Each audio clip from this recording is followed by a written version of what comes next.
Hello, hello, hello, and welcome everybody.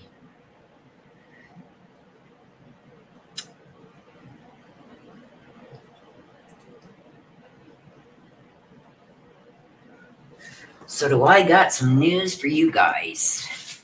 Today, I'm going to go over some document drops from the Bryan Kohberger case that are supposed to be under seal, but are they really sealed? I don't think so, because we've got the information that was in those documents, and Ann Taylor has given it up. Now, I don't know if her responses were supposed to be under seal, but it basically tells us exactly what was in the documents that were supposed to be under seal. So we're going to get into that as soon as we get everybody in here. I don't want to have to repeat stuff. So stay-at-home mom detective, hello, good afternoon. Teresa Jane, hello. Nana, good afternoon. Kat H, hello, hello. Marie, hello. So let me just get these documents ready to go so we can start sharing them.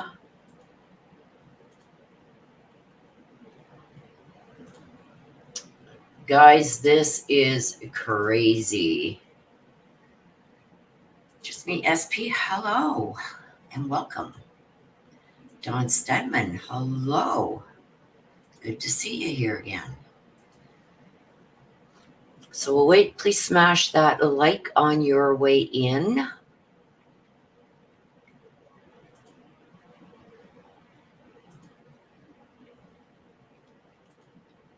So that way we got it out here in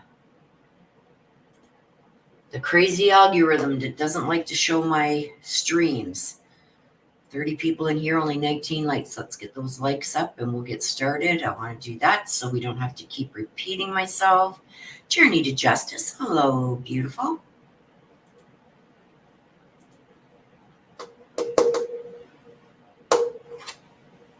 So, interesting. You know how everything in this case has been under seal. These documents started dropping, as you can see right here on the screen. They started dropping on the 22nd. Now, did the prosecution go a little bit underhand? I don't know. We'll see what Ann Taylor is saying about this, but I'm telling you right now, I think her replies were supposed to be sealed, and they're not. So even though the state of Idaho has filed this motion to temporarily seal the state's motion for order prohibiting contact with prospective jurors absent leave of court pending hearing, all these documents are supposed to be sealed. They're supposed to be sealed because the state has said that it could put people at risk, whatever the reasons. We're going to go through it quickly. But we're going to see what Ann Taylor replies, and she just puts it all out there. What is actually in the state's motion? The state wanted it sealed. The state's motion, temporarily sealing the state's motion for order prohibiting contact with prospective jurors. So what that means is everything about this motion is supposed to be sealed. With the prosecution files, with the defense files, everything. But we've got the scoop on what this is all about because Ann Taylor put it out there, not under seal. So this is going to be interesting, you guys. Yes, prayers, Marie. Big prayers, Marie. I hope and pray our prayers are going out for you. Melmac, hello, hello, hello. Carolette, hello. Okay, so let's get into this. So I'm going to start at the beginning because there's 1, 2, 3, 4, 5, 6 documents. Okay. Like I said, all of this should have been under seal because the state was asking for all this to be under seal. Okay. So come now, the state of Idaho, by and through Latah County prosecuting attorney, hereby moves the court pursuant to Idaho Court Administrative Rule 32G, subsection 1, and Idaho Code 74-124 for a temporary order sealing the state's motion. Keep this in mind when we get to Ann Taylor's documents, okay? And I believe the last one just blows it right out of the water. Like she's lost her mind. So they want everything sealed, okay? Prohibiting contact with prospective jurors absent leave of the court, which means they want this all sealed. They don't want whatever this is, the contact with prospective jurors. They want this all sealed until the court makes some kind of ruling on it, or unless they're given the okay from the court. That's what absent leave of the court means. Leave of the court means you got to get the judge's permission before you can proceed with something or do something. So absent of that, they want this sealed until the judge can make some kind of ruling on it. Okay, so just so we got that out of the way. Milmax says, quick question. Is this a manipulative move by the defense? I don't think so. Could it be seen this way? Yes, but, and I only say that because of what Ann Taylor says. If what she says is true, it could be, but to me, as somebody who worked in the criminal law for over 30 years, I feel like if they weren't willing to stop doing what they were doing, it could cause some major problems down the line with jury selection. And I think this is why Ann Taylor wanted it to slip through, because she wants problems getting a jury in Moscow, because she wants to move it out of Moscow. So I think this is her bid, what she's doing. And being that this is a motion for an order prohibiting contact with prospective jurors, I think there's a jury list already of people who are eligible to sit on a jury. If she's gone and started talking to those people, that could cause problems in jury selection. So I think Ann Taylor, and this is just my opinion, I believe Ann Taylor is doing things to get jurors disqualified. I understand what she's trying to do with, I've spoken about this before asking for a change of venue because we can't get a jury to sit. You've got to survey people in the community. There's a right and a wrong way to do it. You hire somebody. You don't have your people do it themselves. Nobody that has a stake in this case should be conducting the surveys. Nobody from the prosecution and nobody from the defense. Okay? It should be an independent, free and clear of this trial altogether. You got to hire somebody who has no connection to this case to do your surveys. There's ways that you got to go about doing these surveys. But let's get into this. It's going to explain it all to you. And I'm going to show you what I've caught. And what I've caught is the way Ann Taylor responded to this, because the state wanted this order, temporary order sealing the state's motion for prohibiting contact with prospective jurors. This was their way of getting that information out to the public and prospective jurors in a backdoored way. Now, we don't know what was in there. We're going to read through it because I think a lot is going to come out. So the state is asking this for the temporary order sealing state's motion for order prohibiting contact with prospective jurors absent leave of court. I've explained what that means. Because release or disclosure would interfere with enforcement proceedings. 2, deprive a person of a right to a fair trial and impartial adjudication. Constitute an unwarranted invasion of personal privacy. Disclose the identity of a confidential source and or disclose investigative techniques and procedures. The undersigned seeks this protection pending a hearing on the matter. Wherefore, the state respectfully prays that the court seal from public disclosure the state's motion for order prohibiting contact with the prospective jurors absent leave of court. Okay? So the next thing, this was filed, this was a temporary seal, okay, that they were asking for. The judge gave a temporary order that very same day. They filed this at 2:27 in the afternoon on the 22nd. Okay. On the same day at 17, which would be 5:26, so a few hours later, the judge issued, based upon the state's motion to temporarily seal the state's motion for order prohibiting contact with prospective jurors, absent leave of court pending hearing filed herein, the court does hereby confirm an order that the state's motion for order prohibiting contact with prospective jurors, absent leave of court, exempt from disclosure, and are sealed. So this is a temporary seal. Okay. Then the court, okay, so this is at 17:26:24 on the 22nd. Then he ordered it a minute later. Here is the order prohibiting contact with prospective jurors until further order of court. So what does this mean? Order prohibiting contact with prospective jurors. This means that Bryan Kohberger's team has been trying to contact prospective jurors, which is a no-no. Okay. On March 22nd, 2024, the state filed and sealed a motion for order prohibiting further contact. Further contact. We can get a lot out of this, you guys. So this is the defense has been contacting prospective jurors without getting any kind of direction or authority or anything from the court. With prospective jurors, absent leave of court. Okay. The same day, defendant Bryan Kohberger filed an objection to the state's motion with a promise of a forthcoming affidavit and memorandum in support of the objection. So they're objecting to it, okay? Having reviewed the material submitted, the court enters the following order, okay? So this is all done on the 22nd.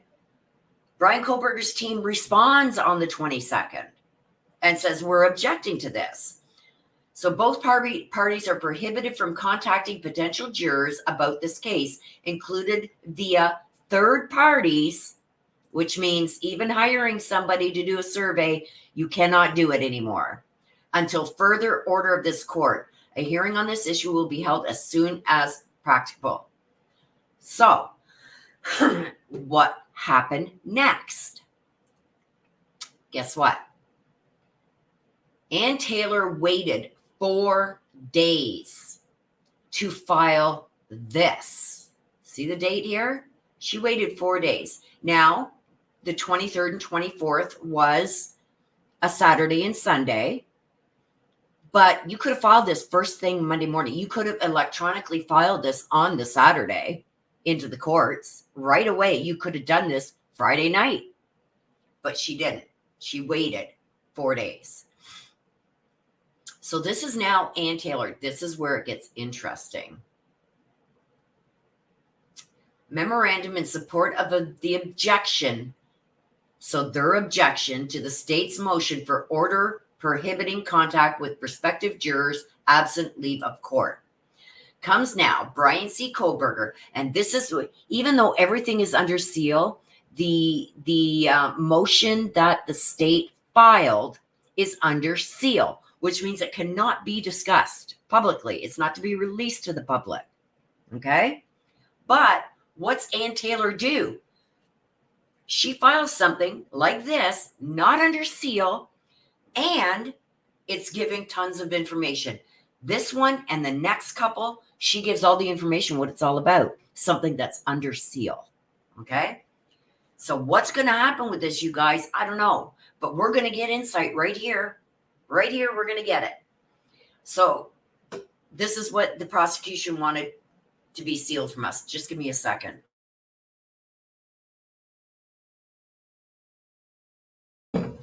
Okay. So does Ann Taylor not want us to know that she's been messing with potential jurors? Comes now, Bryan C. Kohberger, by and through his attorney of record, Ann C. Taylor, public defender, and hereby submits this memorandum in support of objection to the state's motion for order prohibiting contact with prospective jurors absent leave of the court. Telephonic surveys to explore the media stories the juror population has been exposed to is not a violation of this court's revised order issued June 23rd. That's the non-dissemination orders. Okay. So they have been conducting This is supposed to be all under seal. Let's not get it twisted. And she's putting it out there. Telephonic, which means by telephone, surveys to explore the media stories the juror population has been exposed to is not a violation of this court's revised order. So they've been contacting prospective jurors already. This is all supposed to happen in voir dire with the prosecution, the defense, and the judge there. This is not supposed to be done behind people's backs. The prosecution can't do this behind the defense's back, and the defense can't do this behind the prosecution's back, and neither of them can do it outside of court. This is almost like a voir dire is what they're doing, because they've got a list of the prospective jurors. So if they're contacting these prospective jurors that are on that list, that's a big no-no. And I don't know what the court's going to do about this. The state has alleged that the defense has violated the court's revised order. Specifically, the state alleges the defense has violated the prohibition on discussing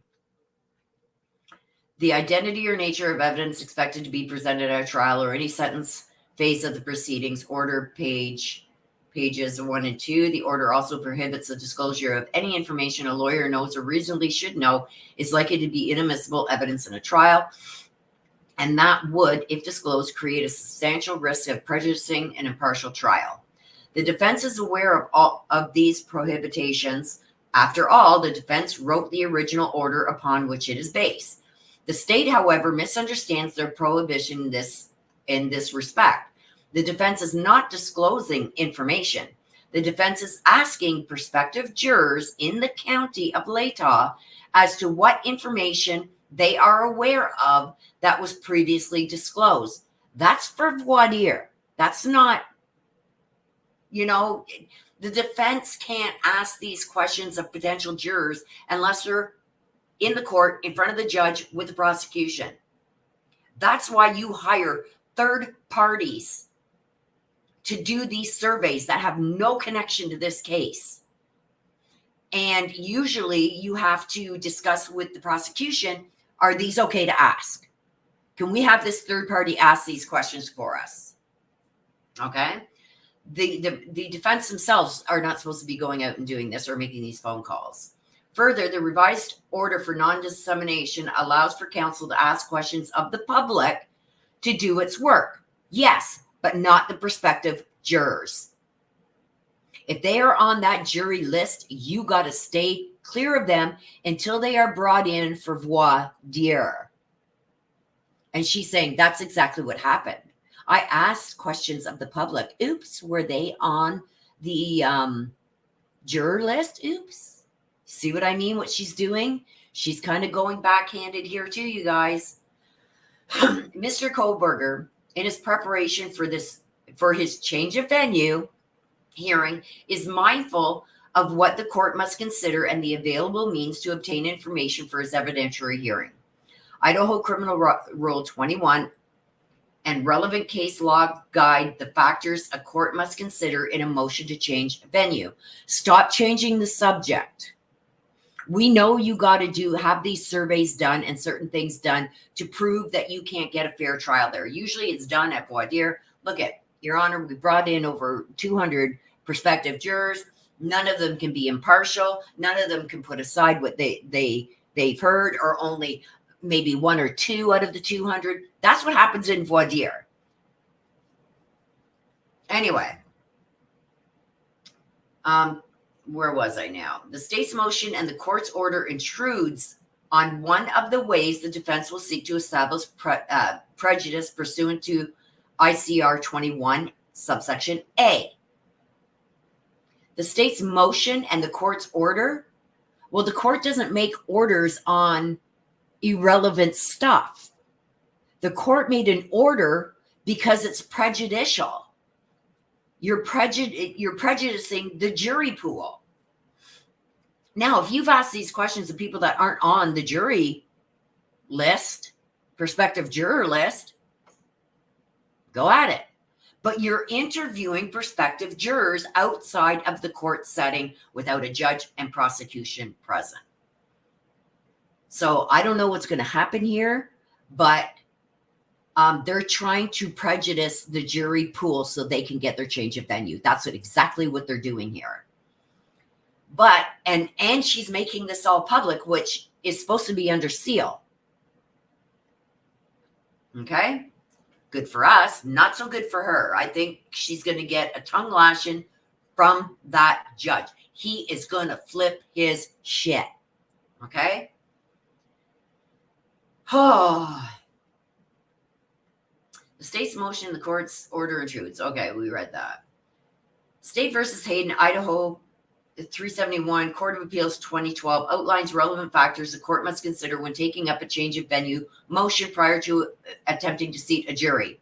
We're not there. Like, she's trying to change. She's trying to gaslight here. She's trying to take away from why the prosecution filed this emergency order and motion to get this emergency order, I should say, because you're interviewing potential jurors. And she's trying to sidetrack that. And okay, well, we're talking about the change of venue.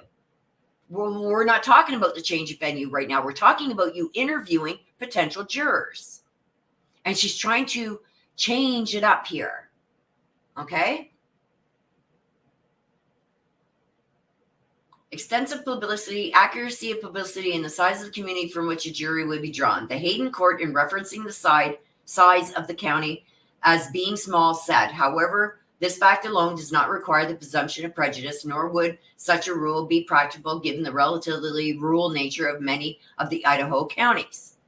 She's changing the subject here. We all know what needs to happen to get a change of venue. We're not talking about that. That's not what their motion's about. Their motion is about you interviewing potential jurors. But she's like Ann Taylor usually does, she throws all this other shit in there that has nothing to do with the motion. And this is why she hasn't got further in preparing for trial, because she's doing crap like this. The Hayden court also said a party challenging venue must bring more than the size of the community. Yes, certainly pervasive media coverage that continues to this day is a factor and will be discussed in a later filing. The focus here is on critical survey work, obtaining information to support the change of venue. Well, you're not doing that. You're trying to persuade. You're talking to potential jurors. That is a no-no. By establishing the more in addition to size of community, this important work will establish a reasonable probability of prejudice. You're prejudicing the potential jurors. To provide that more, the defense hired Dr. Bryan Kohberger, owner of Trial Innovations.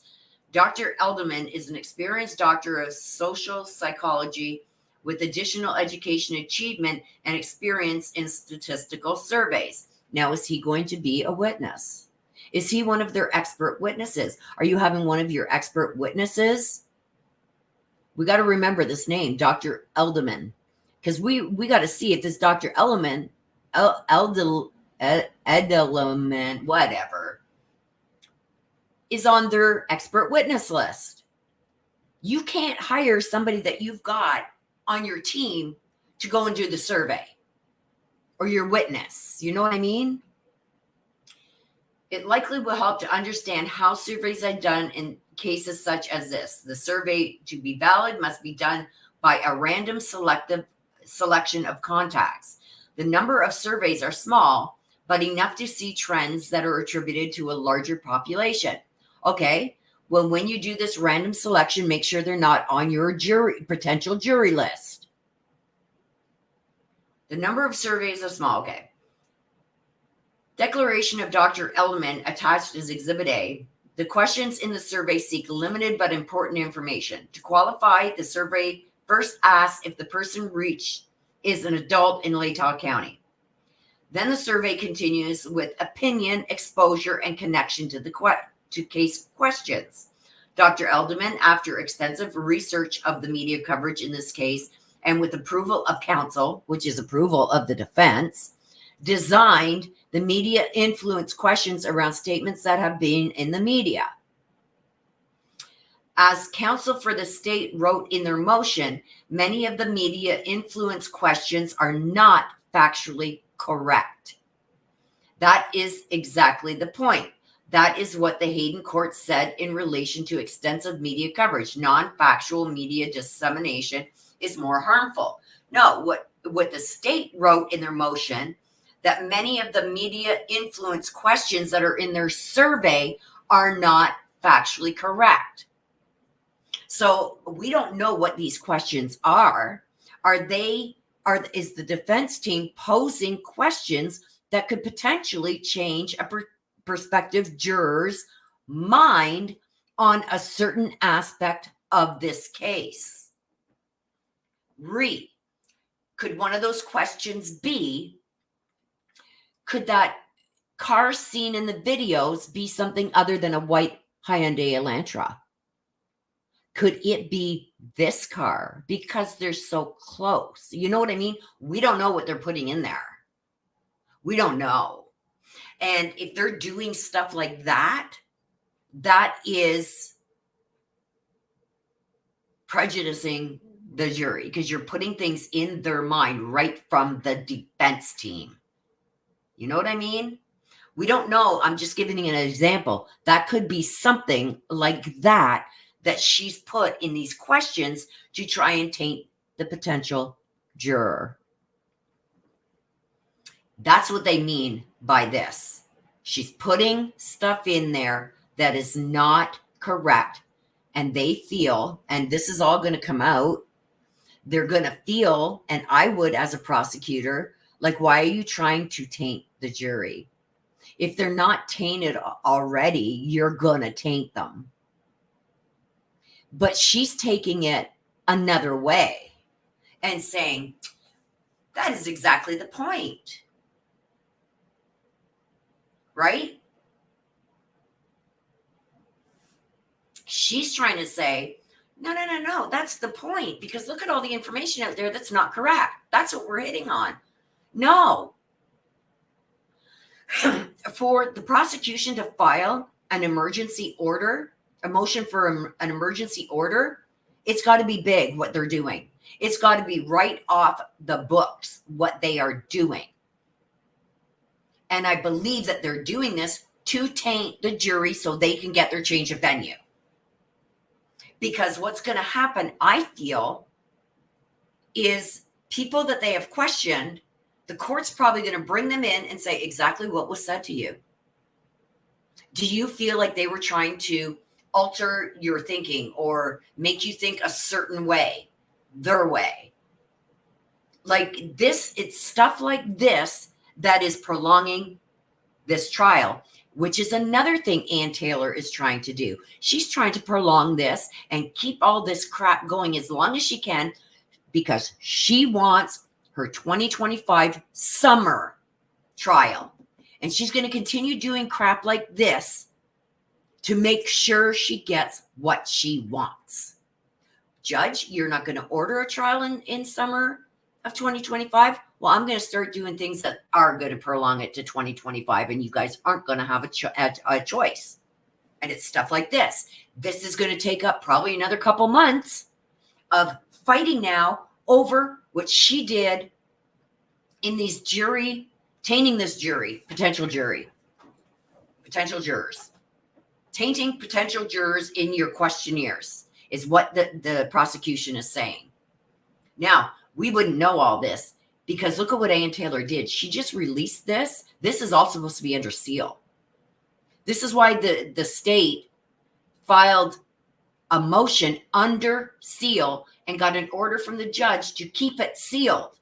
But she's bringing it all out here exactly what the state just filed under seal. She's talking about it all right here, and she didn't have it sealed.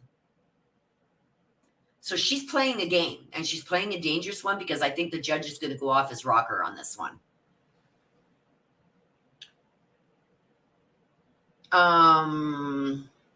So how she went about this, like, the non-factual media dissemination is harmful, but it's how you go about getting your questions answered and the questions that you ask. It's all about in how you do it.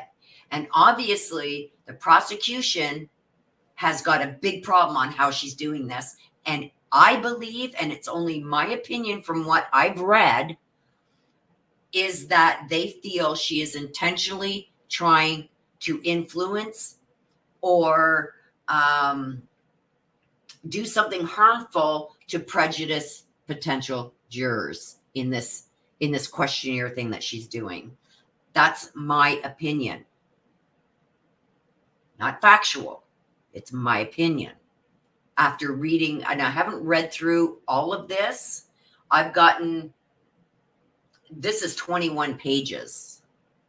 I only got as far as, I think, page 4. Okay?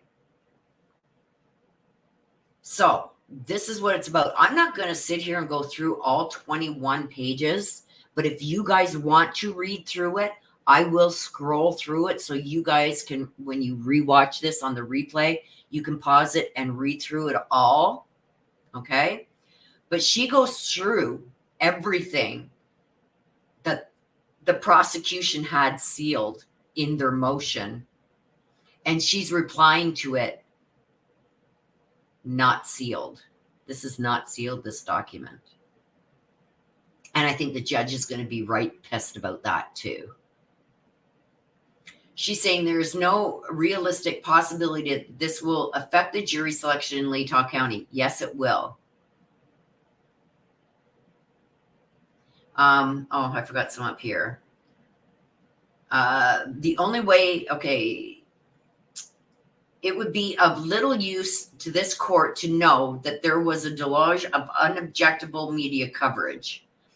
The only way for this court to have a way of understanding what the parties would face with a juror from Latah County is to know what they are being exposed to.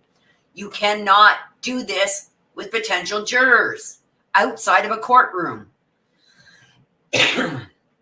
As Dr. Elderman can testify, that is the sort of work parties do in these cases.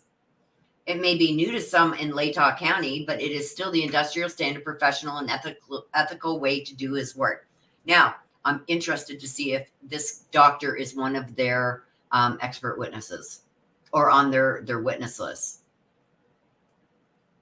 You're supposed to have an independent outside, no connection to you, no connection to the lawyers, no connection to Bryan, no connection to the prosecution or anybody on the prosecution team. That's what you're supposed to have.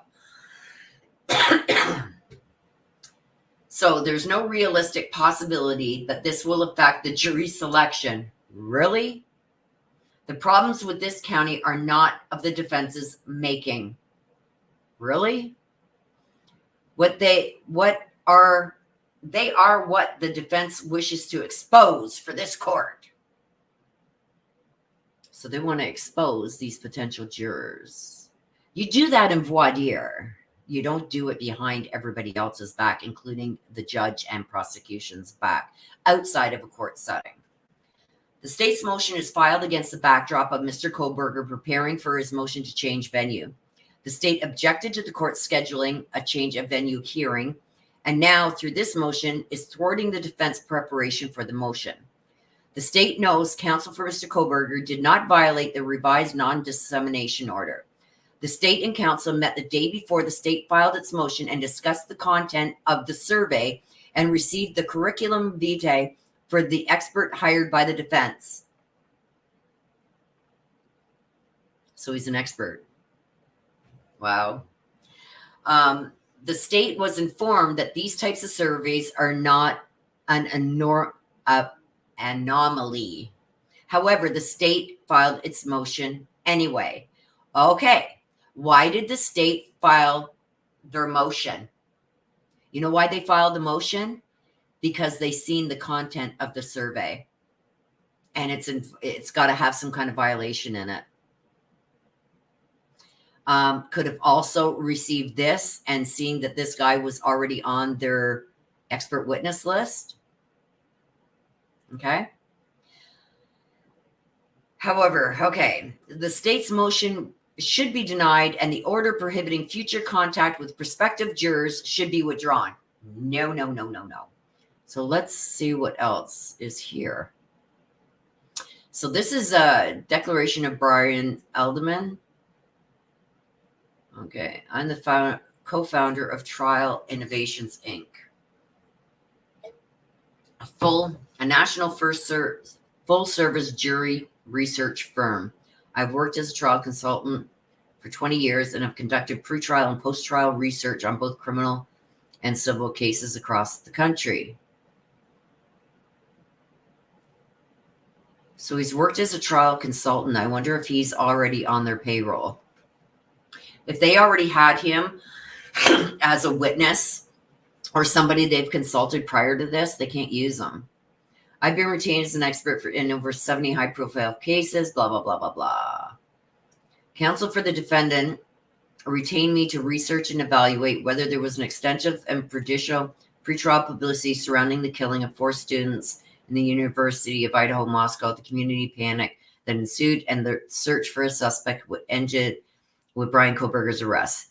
Determine if media coverage has impacted the defendant's ability to obtain a fair and impartial jury in Latah County.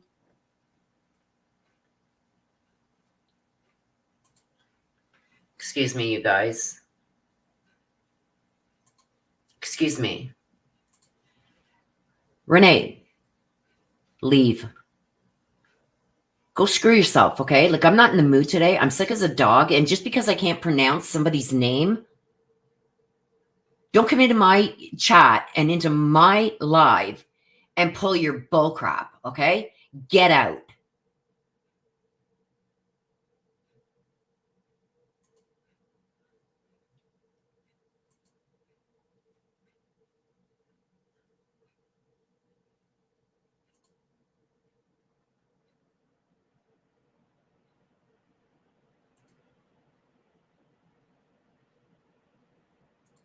Okay. What an idiot. Get out of here.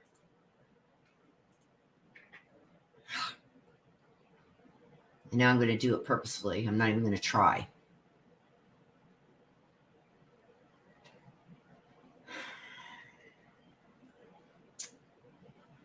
Getting my breath back. Whether community residents in alternate venues exhibited similar bias.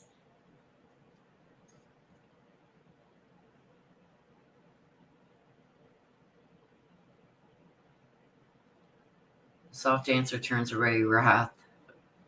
A good book is full of great advice. Anyway, idiots. Trolls are everywhere. Based on the findings, recommended appropriate remedial measures, for example, a change of venue to protect Mr. Kohberger's ability to be tried by a fair and impartial jury. As part of my analysis, I evaluated relevant newsprint, television, and social media coverage surrounding these events and conducted a community attitude survey of 400 residents in Latah.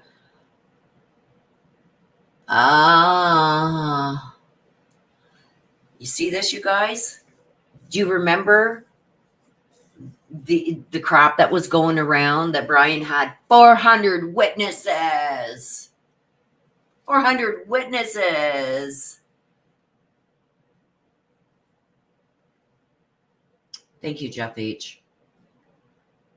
I am too, but you know, I'm not even feeling good today. I've been sick for a while. I'm on tons of antibiotics and painkillers, and like I'm doing this to bring this out for everybody because nobody's brought it out yet.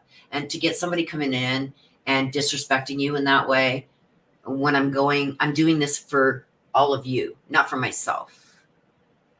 So I got zero patience today for anybody that wants to come in here and try and pull crap like that. You're gone. Get out. Go stick your head up a donkey's butt. I don't care what you do, but you're not doing it here. Thank you. Yes. Okay. So let's get back to this.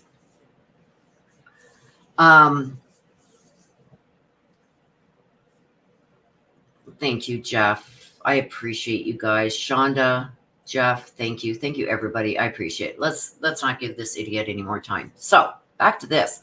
Look at this, you guys. See what they said here? This is what they've done. As part of my analysis, I evaluated relevant newsprint, television, and social media coverage surrounding these events and conducted a community attitude survey of 400 residents. Do you remember? It's been going around for a while that Ann Taylor said we got over 400 witnesses. We got 400 witnesses. So what does that kind of tell us? I got to look a little bit behind what's being said. Did these 400 people that this doctor interviewed, did their attitude, because they said social media coverage surrounding these events and conducted a community attitude survey of 400 residents. So did you get 400 people that said they don't think he did it? Right?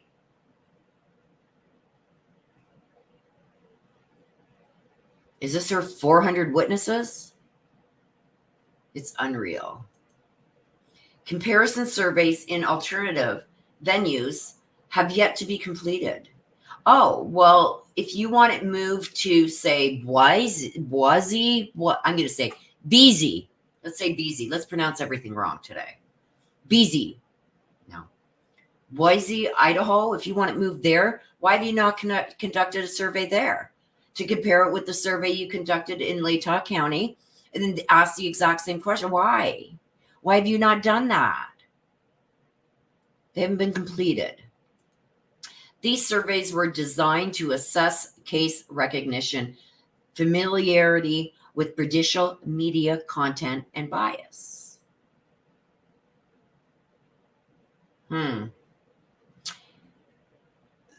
Jeff, I agree. And she's done a lot of this. Well, hell, she went back to the 1800s law. That's not the way you conduct a grand jury.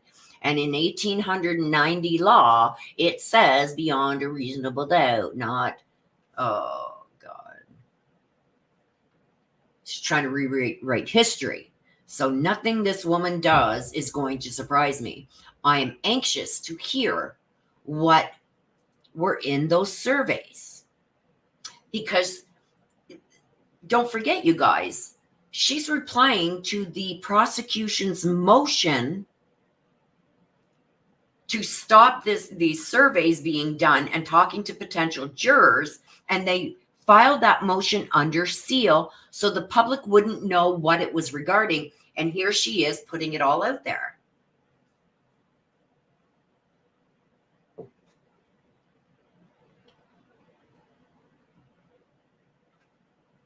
Right? So it's like, so then he goes into his qualifications. So I don't care about his qualifications. What I care about is what he just said here. They are prejudicing. They are trying to get, if there was these potential jurors weren't biased already, they're trying to get them there. Right? And here's their 400 witnesses. Are you going to call these 400 people to court to say, well, we don't think Bryan Kohberger did it? Are those the 400 witnesses she's talking about? It wouldn't surprise me. It's like, what? What? So here's his qualifications.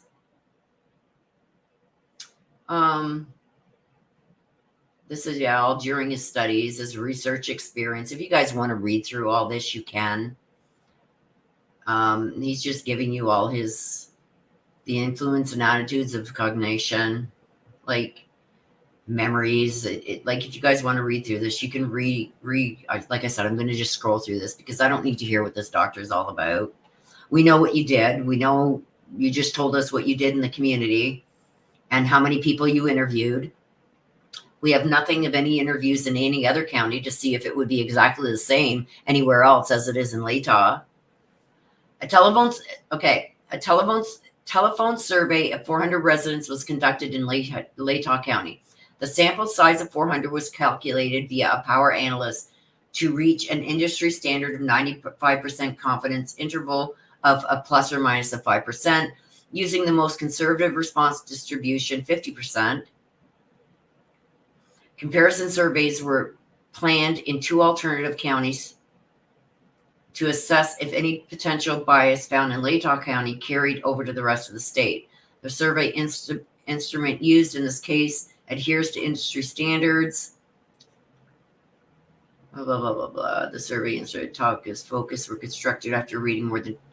Okay, the survey instrument topics of focus and questions were constructed after reading more than 269 articles that referenced the murders in the Moscow Pullman Daily News, the Idaho Argonaut, and the Spokesman Review. Steps were taken regarding the structure and flow of the instrument and design of the questions to mitigate potential threats to eternal validity, including response bias and order effects.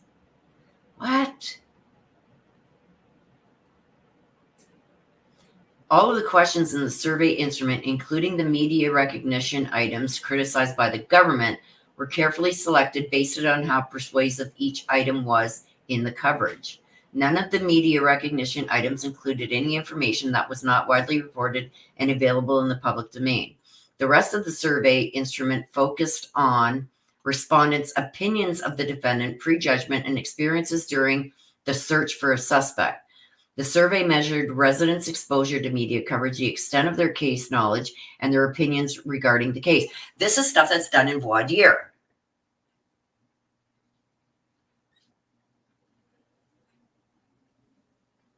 So I can see why, and like I said, you guys can read through this.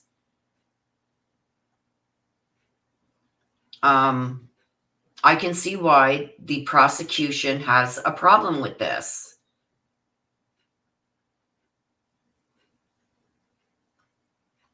So like I said, I'm going to scroll through this because the next bits are interesting and I don't want to spend all my time reading this to you. You got the gist of this.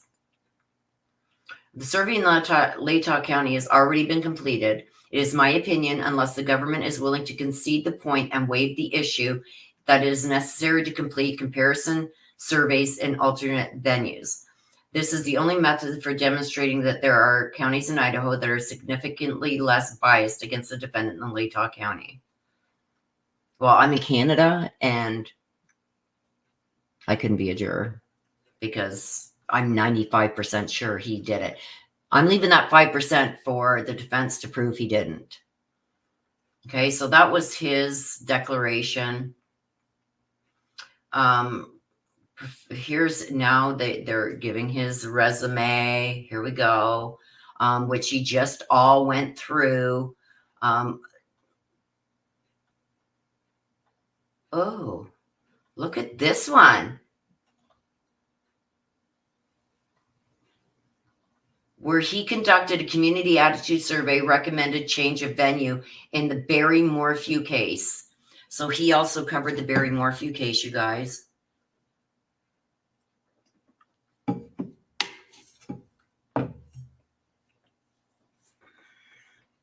Let me just see what's going on in the chat here.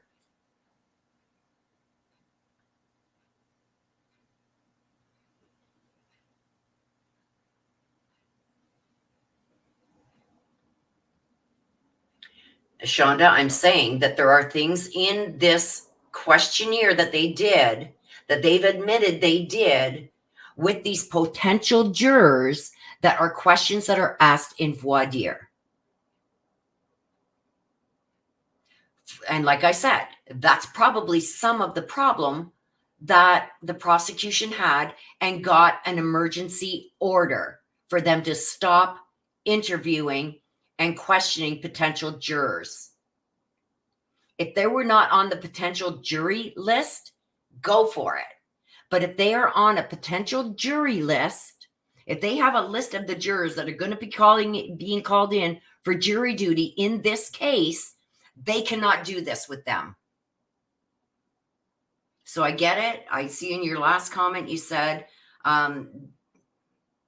that you really don't know how all this stuff works. I've worked in the legal field, criminal law, over 30 years. I'm 60 years old now. I've been retired for 4 years. I can see behind the scenes what's going on here.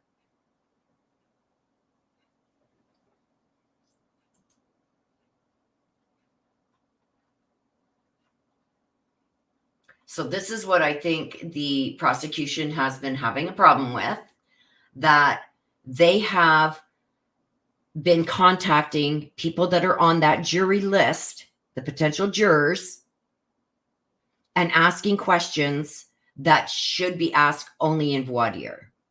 Now, if they were doing these questions to people who are not on that potential jury list, go at it.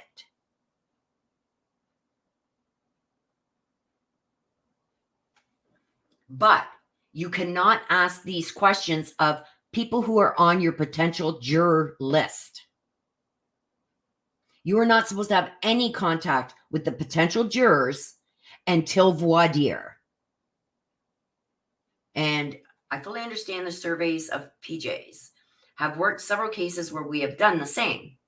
Okay, then you know for a fact that you cannot question potential jurors they've got lists right now. The defense, the prosecution, and the court has a list of potential jurors, people that they are going to be calling in, probably have already sent surveys out to see if they have a criminal record and all this, to weed out the ones that they can't call in. These are people that are going to be called in for jury duty. There is a list. And if the defense is going and talking to people that are already on that potential juror list, that's a no-no.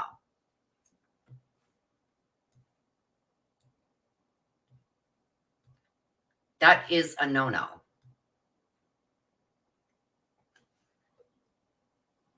The time that you have to question potential jurors is in voir dire. If they are on that list that is going to be called in for this trial, if they're already on that list, neither side can talk to them until voir dire.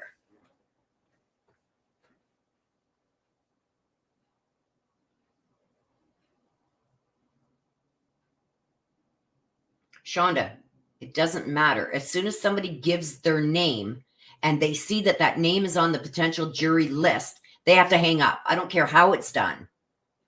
If they're calling them, if they're stopping them on the street, as soon as they get their name, they have to, we can't talk to you.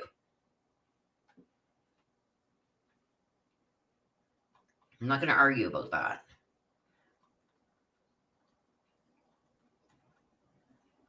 Okay, so he's just, this is, the rest of this, you guys, is just going over his resume. Okay, so the next one, Ann Taylor files. This is also filed on the 26th. So this one was filed on the 26th. Let's get the date here, you guys. 26th at 11:48 a.m. And so was this one, filed at 11:48. This one's 4 pages. Motion to rescind order for failure to provide due process. So the judges put an end to them being able to conduct these surveys. That tells you something there too. For a judge to order it, number one, for the prosecution to file a motion for an emergency immediate motion to stop them from doing what they were doing, speaks volumes. And then for a judge to make an order ordering them to stop, there you go. So this is what Ann Taylor is saying. She's starting to lose her crap right now. Comes Bryan C. Kohberger by and through his counsel of record and hereby moves this court to rescind the order. A judge is not going to rescind an order that he made. That's like saying he made a mistake. A judge ain't going to do it. On March 22nd, without providing due process, it was an emergency motion filed. On March 20, and when you file an emergency, it has to be imminent, something imminent. Like if you allow it to continue for 2 more minutes more, it's going to be irrevocable. You can't undo that damage, or stuff like that, that it has to be decided right now. It has to be stopped right now to stop an action from happening and further harming either person, case, whatever. So it comes now, Bryan C. Kohberger, by and through his counsel of record, and hereby moves his court to rescind the order issued on March 22nd without providing due process. On March 22nd, late on Friday afternoon, the state filed its motion to prevent contact with potential jurors. The motion included attachments. The late Friday afternoon filing was a strategic action by the state. Now, go back to what we just read. I'm not going to go back and go through all them pages. This is when they let the state know, or this is when the state finally got, this is what we're asking these people.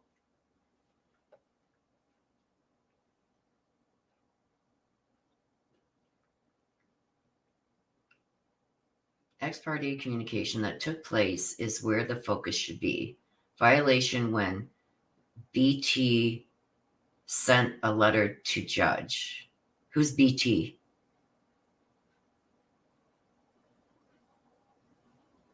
Shonda, I'm not going to argue this. I mean,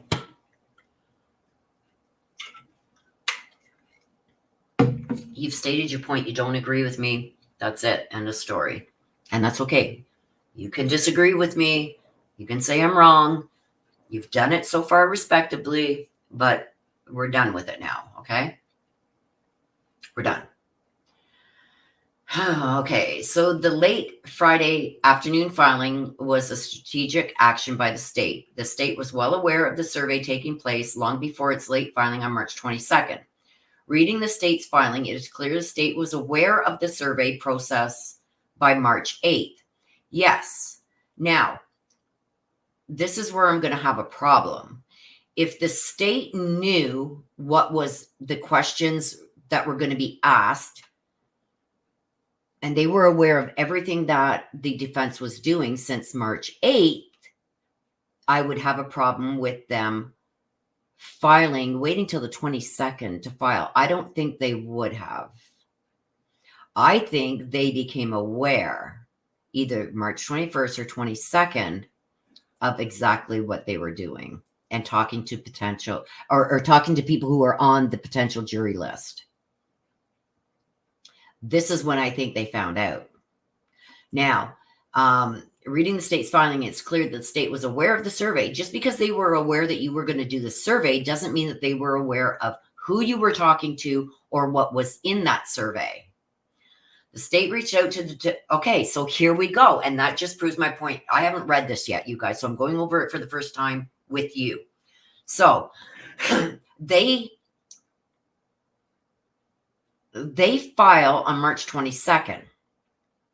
They're saying that the state knew that there was going to be a survey process on March 8th, but they probably didn't know what was in it. And now they're stating here, the state reached out to the defense counsel on March 19th, 2024, and scheduled a meeting for March 21st, 2024. By the time the parties met on March 21st, the state had at least one transcript of the survey and knew the questions that were asked. So, sometime between the 19th and the 21st, they went over these questions and were not happy about it. So, what I'm reading from this is, yes, the state knew on March 8th that the defense was going to be conducting a survey, right?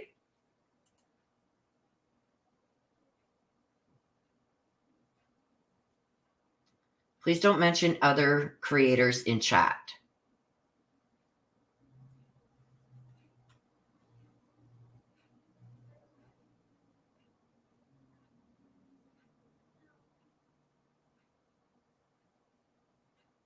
Mods, can you please stay on that? If they're mentioning other creators or other channels or whatever in chat, get rid of them, please.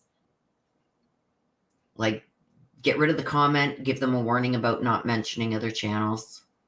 I have heard of this person. I have not listened to his stuff. So, and the only reason I even know of that person, the truth. Thank you. Thank you. Thank you. Nothing against you whatsoever. Hang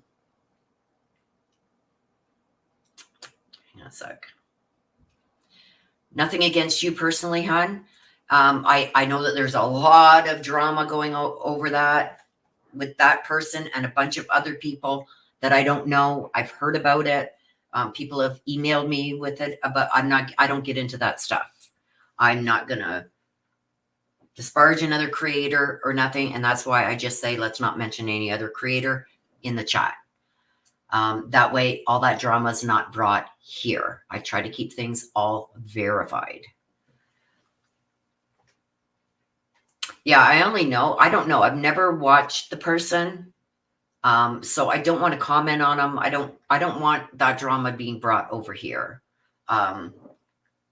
Maybe I'll go and check out something of his just so I can have my own opinion. But even if I have my own opinion, I don't put it here. I'm not that person that, unless you've done something to harm my channel or myself, said or done things to harm me or my channel that aren't true, then I'm coming after you. But just because I may not agree with other creators doesn't mean I dislike them as people. So I'm not going to jump on that bandwagon. So let's get back to this. But it's okay. The truth you didn't know, now you know.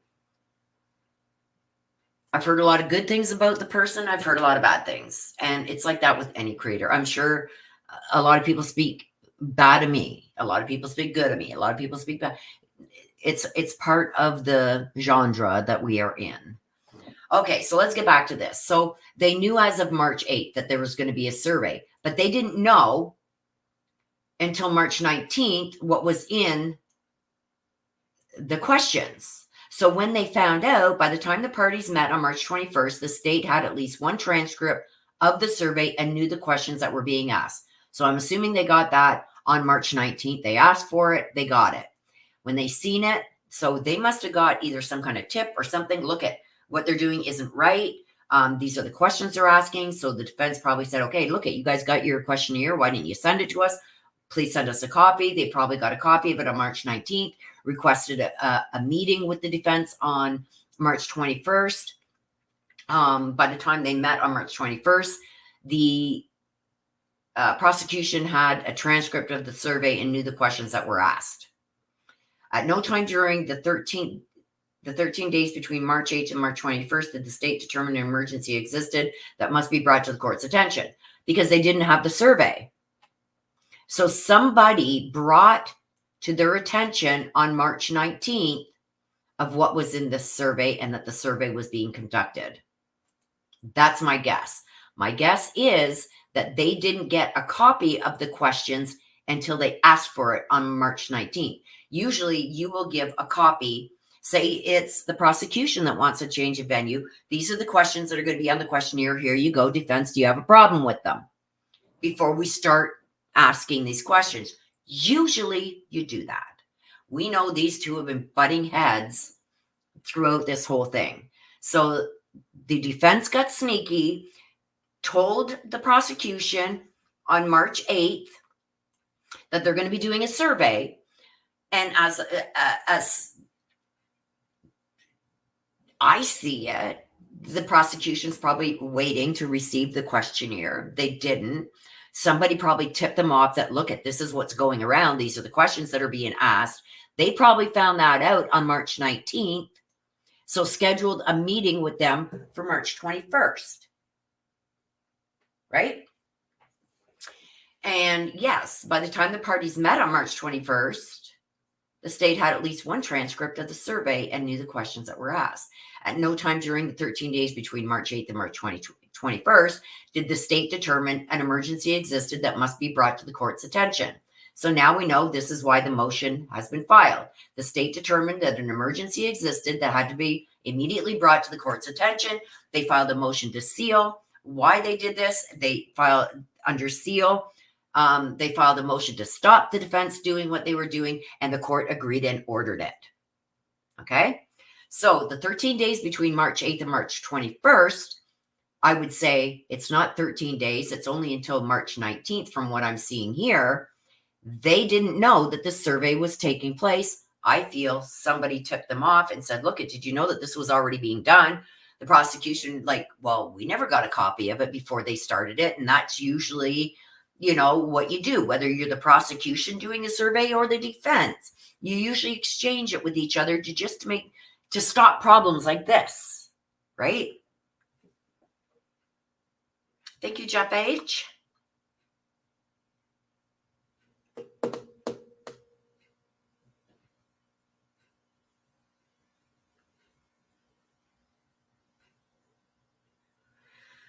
Oh, okay, I'm just about done.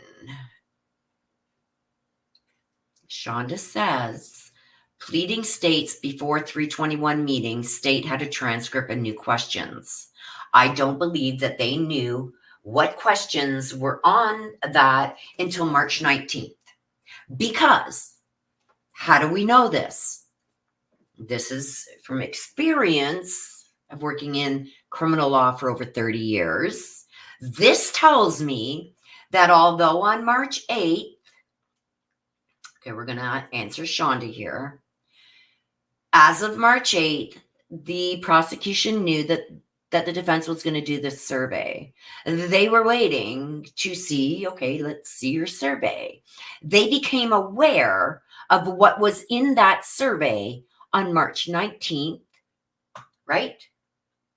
They became aware of what was in the survey on March 19th and scheduled a meeting for March 21st with the defense. Why? Why?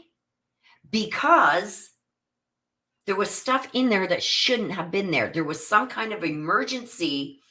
There was an emergency that existed that must be brought to the court's attention.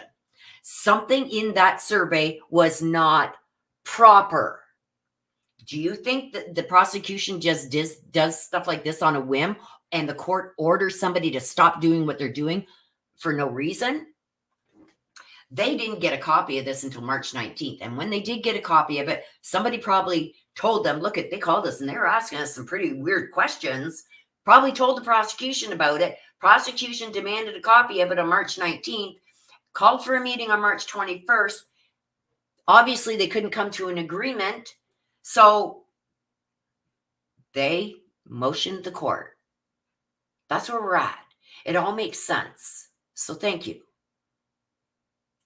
I think you're beginning to look a little bit like a troll there, Chandra. At no time during the 13 days, which weren't 13 days because it was the 19th, that they contacted the state, reach out to the fence. So they lied here. It's not March 8th to the 21st.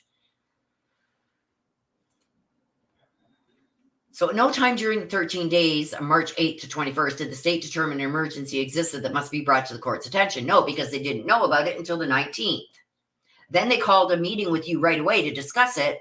And obviously, it couldn't be resolved between you. So they had to go and bring it to the court's attention and get an emergency and tell the court an emergency has happened here. There's been a determination and they're not working with us. They're not willing to work with us. We need a hearing. We need this under seal and we need an order stopping them from doing it until the court can decide if what they're doing is okay or not.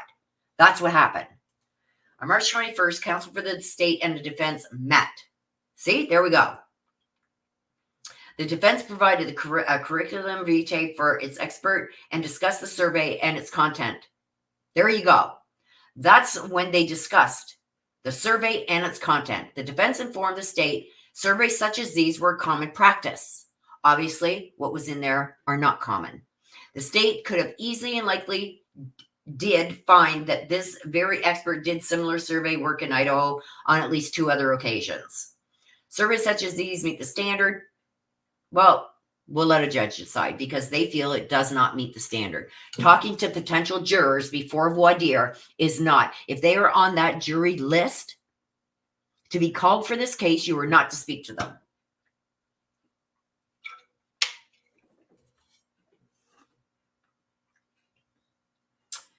Anyway, the defense agreed to attend on the record in chambers meeting to discuss the defense's work being done. The state chose not to wait. No, because waiting is going to cause further bias with potential jurors, and you could be prejudicing further jurors. You've already done it to 400. right? So that's why prosecution right away went to the judge and said, they got to stop it.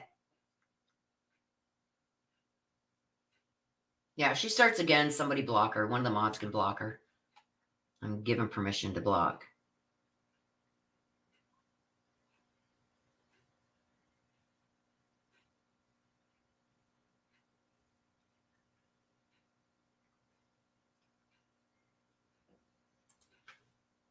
The truth says survey should only require 3 questions. Have you heard of the BK case? Yes or no?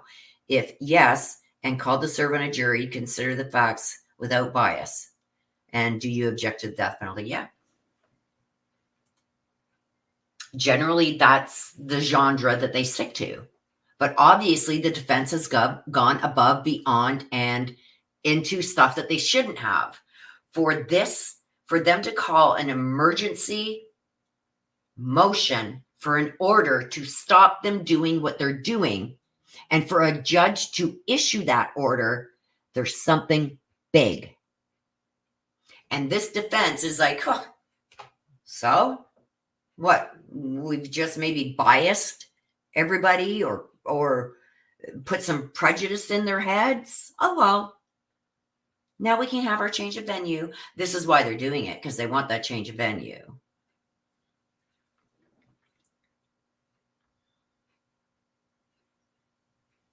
Oh, Melmac, thank you. You just made my day. Thank you. Yeah, people that come in and start spewing things without even seeing the rest of the document that shows what they're doing and just answered, anyway. So, where were we? The state chose not to wait. Counsel asked the state to refrain from giving attachments to the court prior to meeting where the defense could be heard because the court may take action, thus prohibiting Kohberger an opportunity to be heard. So the defense asked the state to refrain from giving the attachments to the court prior to meeting where the defense could be heard. So they didn't want to give the judge the information that's on the surveys before they got a hearing in front of the judge, so Bryan Kohberger could argue why they put these questions in there. No, you got to put the questions that they're asking in there and what they're doing with talking to potential jurors, and get an emergency stop put to that, so you're not prejudicing everybody in Latah County.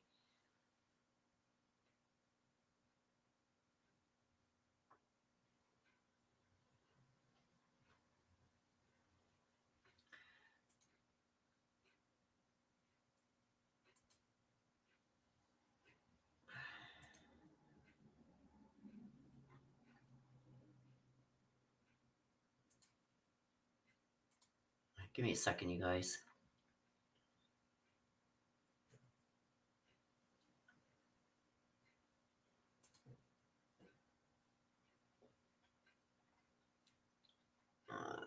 Whoops.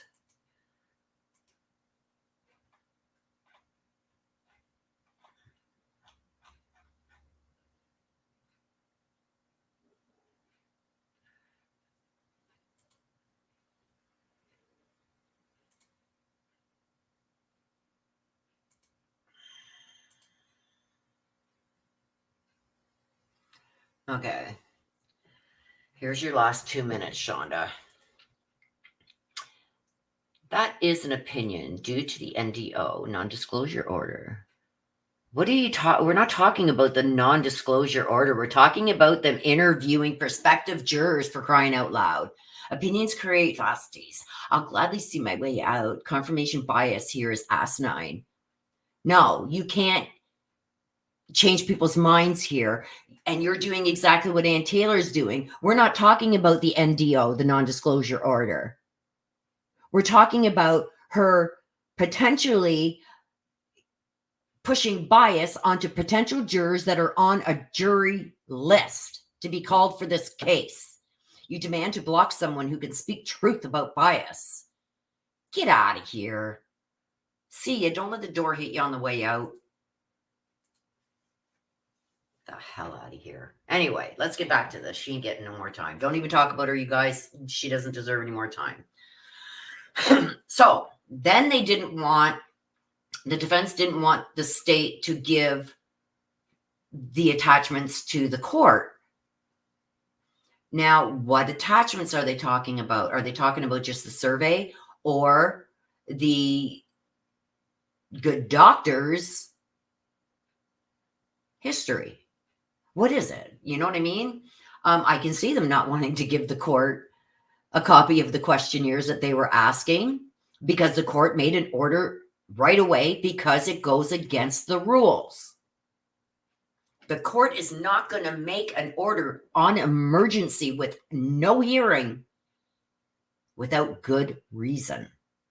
So she's crying foul, and I don't know what the judge is going to do with this one. And then she files this stuff all not under seal. Right? Unfortunately, through its letter writing to the court, the state has achieved previous action from the court without Mr. Kohberger receiving due process. The state knew what it was doing when it filed late afternoon motions with attachments. They filed it on the 22nd after meeting with you. And you guys not agreeing, I guess, for them to get an emergency hearing. That means you did not agree to stop doing this with potential jurors. And potential jurors would be somebody they've already got a jury list, a potential jury list of people that are going to be called in and questioned for jury duty. If you're questioning people on that list, it's a no-no. They're trying to cry foul again. Mr. Kohberger quickly filed an objection and stated further information would be coming. The court issued an order halting defense work without giving Mr. Kohberger any opportunity to be heard. Well, the court already seen what Mr. Kohberger's team was doing, and what they were doing was not right. Prosecution met with you guys, probably discussed what you were doing, interviewing potential jurors, and we know that's what happened because she stated it. And it wasn't right, and you guys did not agree to stop doing that until it could be heard by a judge. So they had to go to the judge and get an emergency order, which is how things go. This is in violation of Mr. Kohberger's constitutional rights pursuant to the 14th Amendment. Okay, but if you want your rights to be followed for Mr. Kohberger, you got to follow the rules of the court also and how things are done. And talking to people that are on a juror list before voir dire is no. That's a big no-no. Because if there's bias there, you're furthering that. And obviously the prosecution's seen huge problems with the questions that you guys were asking. And the judge obviously felt they were huge issues if he ordered an emergency order for you to stop surveying. The order damages Mr. Kohberger in carrying out his work to ensure a properly prepared defense and ensuing a fair trial by an impartial jury. The order also prejudices the state because the survey work is complete for Latah County, but is not complete for other counties for comparison.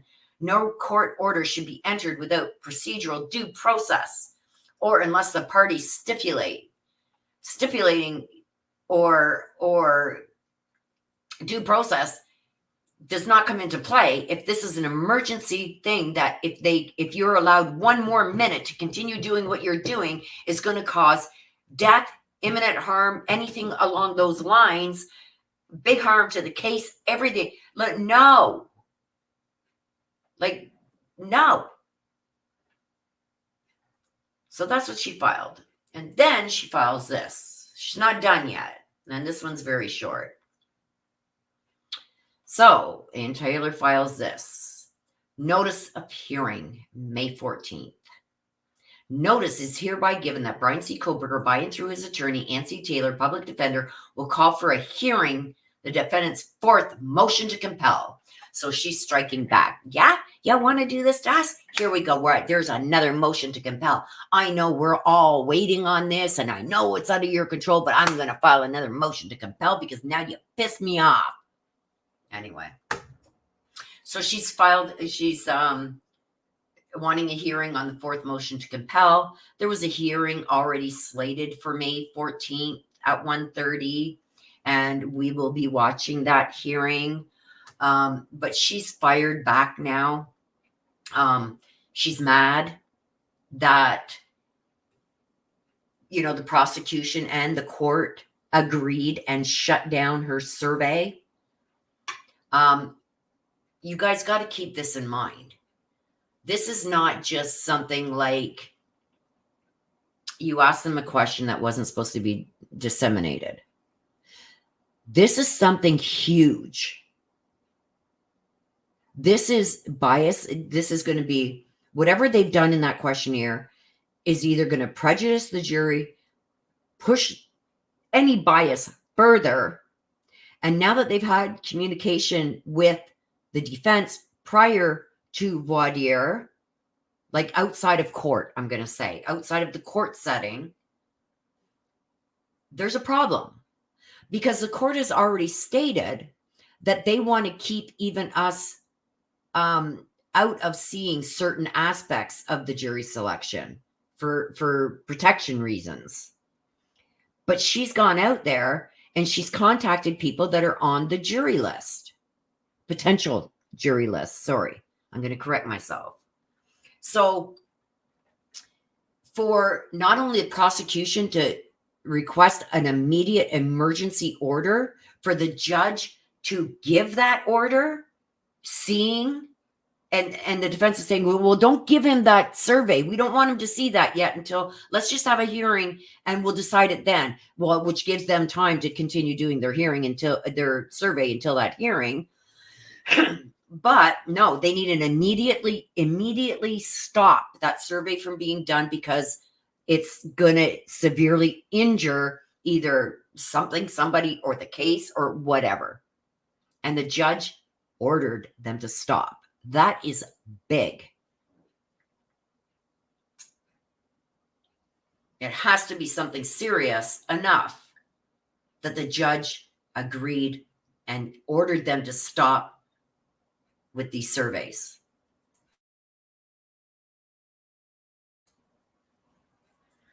What do you guys think?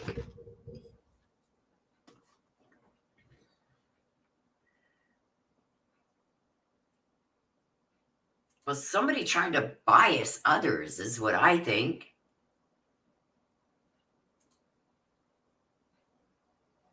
Yes, there's a reason ex parte rulings exist, especially in an emergency case. Especially we'll take, for instance, I know it's not criminal. It's another family court matter. Say you go to drop off your child at a babysitter and you see your babysitter punching their kid. Or no, that wouldn't work. Okay. Say you have a child with somebody and you're going to your ex's place to drop off your mutual child for a visit, and you see your ex beating on their own child. Number one, you leave, you take your child with you and the other kid if you can. You leave, you call police and you call Children Protective Services, and then you call your lawyer and say, I want an emergency hearing. This woman is not going to see, or this man is not going to see our child ever again. I just caught them beating the hell out of their own kid when I went to drop off our child for a visit. That's an emergency hearing. The judge would give it right away. The other person isn't even invited to it or made known of it. They do the hearing. The parent that's seen the abuse. Your Honor, this is what I seen. I went to drop off my child. I seen my ex beating their own child. I refuse to leave my child there. I need a restraining order immediately, and I need that other kid removed immediately. You know what I mean? That's an emergency hearing. It's done, and it's ex parte. That's what ex parte means, is the other person is not made aware of this hearing happening or this order being heard. Okay? So thank you, The Truth, for that. Thank you so much.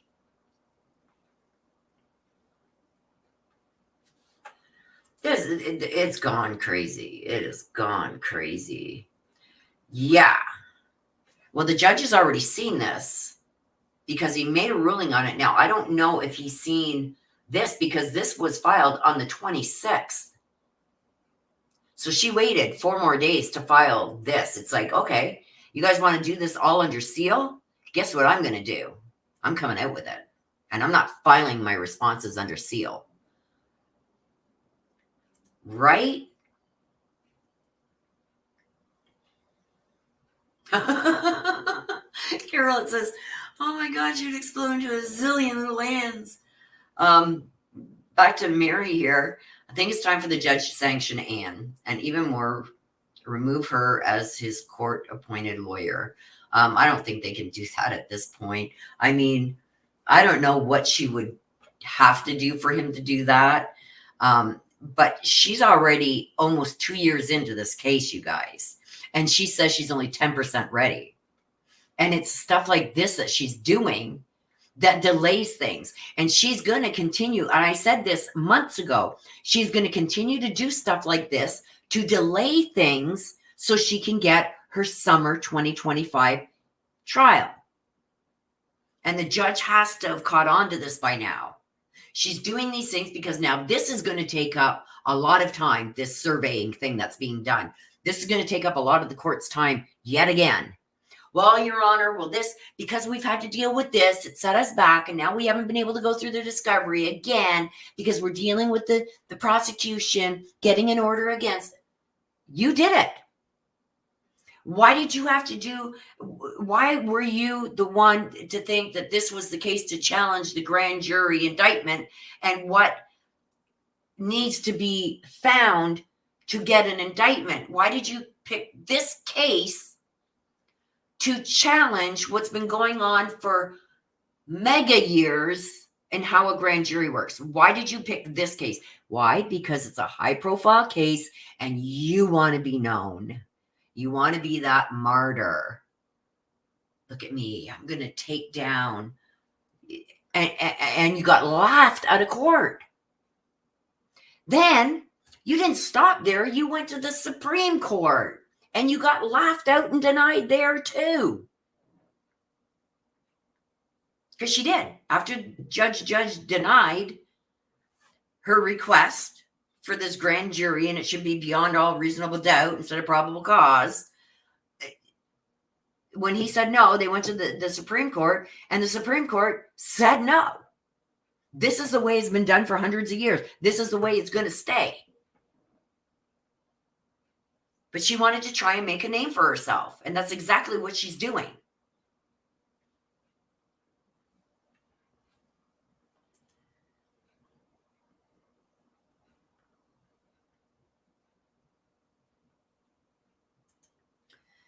True says, love a good defense lawyer, likes OG's team, where he did it, but the prosecution didn't prove it. Exactly. That's okay in my book. I think the biggest thing with that O.J. Simpson case, I remember it like it was yesterday, was when they never should have brought that glove out, ever.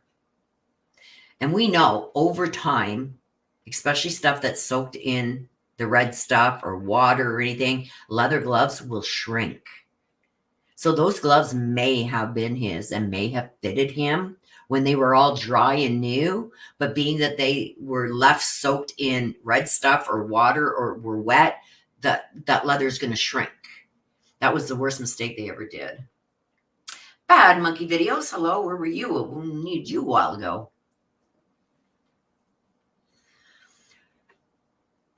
Where you did it, but the prosecution didn't prove it. Yes, that's okay in my book. Yes. And that's why I said I'm leaving that 5% for Ann Taylor to prove to me that they didn't prove their case. Ann Taylor, I think, knows BK did it, but seeks dismissal on procedural grounds. Yeah, she's trying to pull, because as we've seen, this person who's doing these surveys did the same ones for Barry Morphew. What did Iris Eaton do? Got Barry Morphew case dismissed without prejudice, though. They can bring charges back at any time, but got the case dismissed without prejudice on procedural grounds. Took away all his expert witness, the prosecution's witnesses, experts. And this is what I think Ann Taylor's trying to do. So because they've been stopped now from doing this survey, which they knew was wrong. Obviously, the prosecution, as soon as they seen it, they acted upon it. And as soon as the judge seen it, he acted upon it. So now she's going to file this. She wants a hearing on a fourth motion to compel. Well, you know what? You're on your fourth motion to compel for the prosecution. The prosecution has been asking you for what? How long for your alibi? And you keep pushing that off. And that's something you actually have in your possession is your alibi. But you're not giving it in a timely manner to the prosecution. And that's okay. But you have even, Ann Taylor even admitted in court, we know it's not the prosecution holding this up. We know they don't have it yet, but they need to get on these police departments and FBI and everything to get it. The prosecution can't give you what they don't have. Whereas Ann Taylor, if he has an alibi, that alibi isn't going to change. An alibi is an alibi, which means somebody or something or there's an alibi there. There's proof that he was not at that scene or couldn't have been at that scene. That's not going to change because you don't have GPS or you don't have a final paper from DNA. Your alibi should never change if it's a true alibi, no matter what the prosecution gives or doesn't give to you in disclosure. That alibi should never change.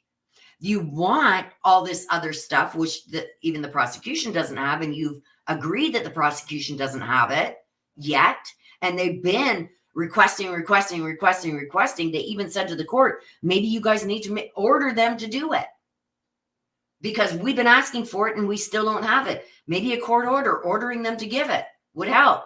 And that's what the judge did. Right? Oh, we had a troll in here really bad. Bad monkey videos.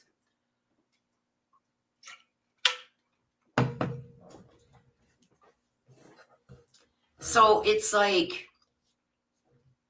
this is just another attempt that she's trying to get something like Iris Eaton did. And it's not going to happen in this case because she's the one that, for months poured like hundreds of pages of documents and research into 1800 law and why the indictment should be thrown out. Because the indictment wasn't gotten by beyond a reasonable doubt.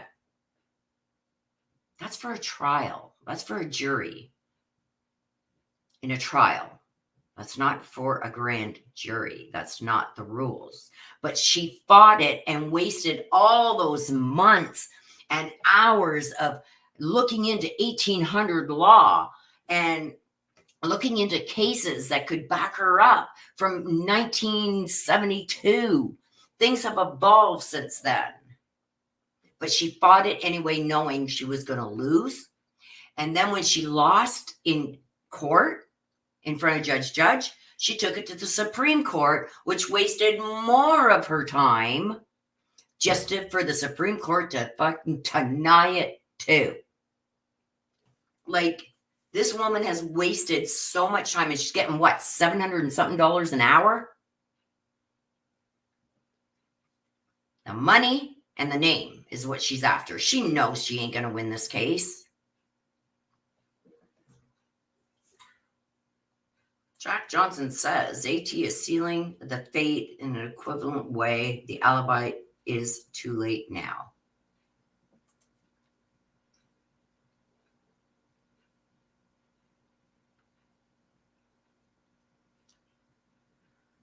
But it's like,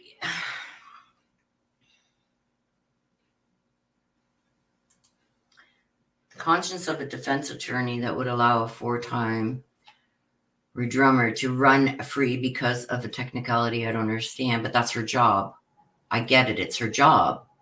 But the things that she is trying to pull, I mean, if she thought she had half a chance of reenacting a law that went out mega years ago, like 1800s, if you thought for a second that you could get going back to 1972, you would have to redo every grand jury indictment in Idaho, throw this out. Ain't gonna happen. She knew she wasn't gonna win that. It was a losing battle, but she did it anyway. That's what I have a problem with. You know? And now doing what she just did, the prosecution filed this under seal, which means that any responses to this should be filed under seal, and she didn't do it. She put it out there for everybody to see exactly what the prosecution had filed. And I think she just did a big mistake. The judge is not going to look good at this. This is, oh my gosh, you guys. I know part of the May 14th hearing is, as far as I know, able for us to stream. Now, with this happening, and Taylor putting it out there, they may call an emergency hearing before May 14th to deal with this issue that just came out. And I don't think we're going to see it, even though Ann Taylor has basically put the info out there of what it's all about, even though it should have been under seal.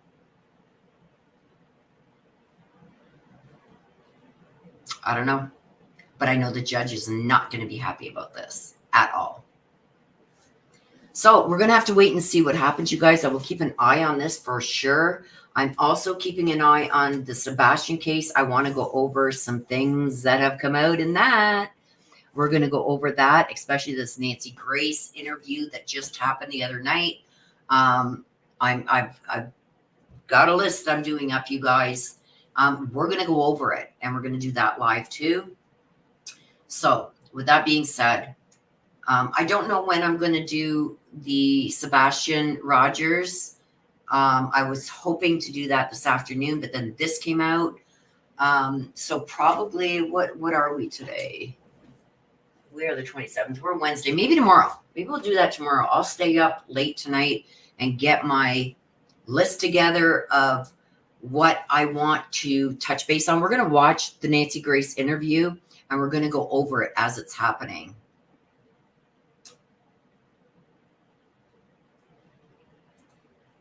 Charissa says, if it's okay, I'd like to request prayers of healing for the fragile body of one of God's smallest warriors, my infant nephew, Dominic. He's in ICU fighting. Oh my gosh. Charissa, I just got full body shivers. Please, everyone, say a prayer for little infant Dominic fighting for his life in ICU with serious RSV with serious complications. Please keep him in your prayers. Please say an extra prayer for him. I just got full body. Ooh. Carolette, my grandbaby. Is that your grandbaby, Carol?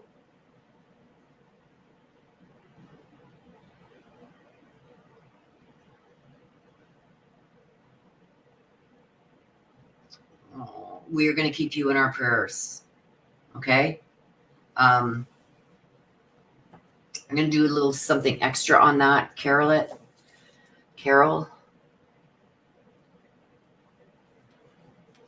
And Charissa.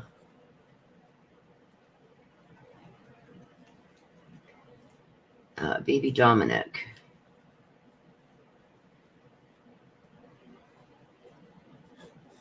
I'm just going to do something, and I will let you know tomorrow. Okay, so with that being said, please, everybody, keep little baby Dominic in your prayers. Say an extra prayer for him. God give him strength to continue fighting, to overcome these serious complications and get on the road to recovery. I already feel it. That's why I'm continuing to get the body shivers. I think there's going to be some touch and go, but I do feel in my heart of hearts. I'm an intuitive also, you guys know. I do readings with my Ancestor deck, very connected to the spirit world. I think it's going to be touch and go, but I think he's going to be okay. He's going to pull through. Keep positive. Keep positive. Keep positive.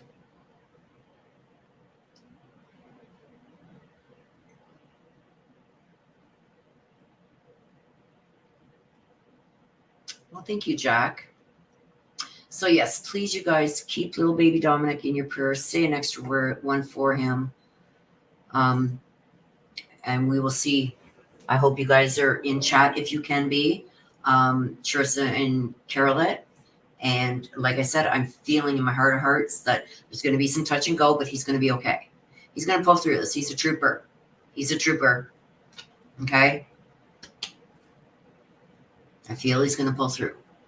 It's going to be a long road, but he's going to pull through. Okay?